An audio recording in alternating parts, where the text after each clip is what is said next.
Sean Michael Cox is a professor of political science at Bahcesehir University and joins us now from Istanbul. Professor, how much is this pardon an effort by Trump to undo the results of the Russian investigation, which plagued his presidency?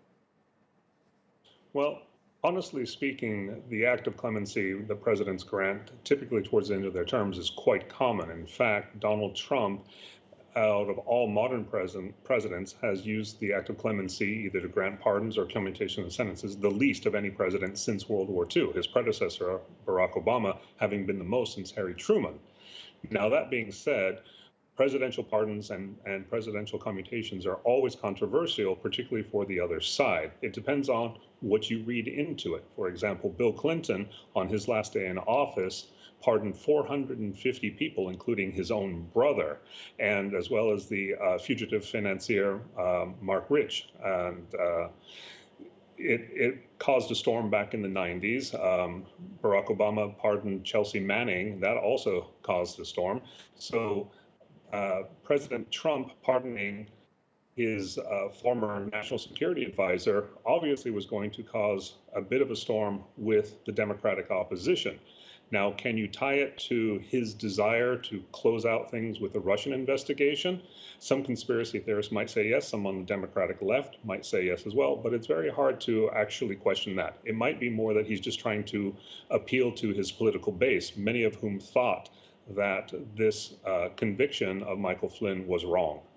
You talked about how this is common for presidents to do this, particularly toward the end of their terms. Congressman Adam Schiff tweeted that Trump uses pardons to reward political allies, help personal friends, and protect himself, and that this pardon of Michael Flynn is his most corrupt yet. Do you agree with that? I can't necessarily agree with that because, as I said, any presidential pardons can be controversial depending on who the pardon is being granted to. It does seem to be very self-serving to Donald Trump to grant Michael Flynn a pardon and to do the same thing earlier they did with Roger Stone in granting a commutation of his sentence. But the same argument can be made with previous presidents as well and the people they have chosen to pardon. And you talked about how, by comparison to other modern presidents, Trump has used his clemency power rather sparingly, just 44 times in his 4 years in office. Do you think we'll likely see Trump pardon more people in these final days that he's in power? I wouldn't be surprised. Typically, as they end their tenure as presidents, more and more pardons will come up and more pardons will be granted. So I think we can expect to see a flurry of pardons, particularly in January.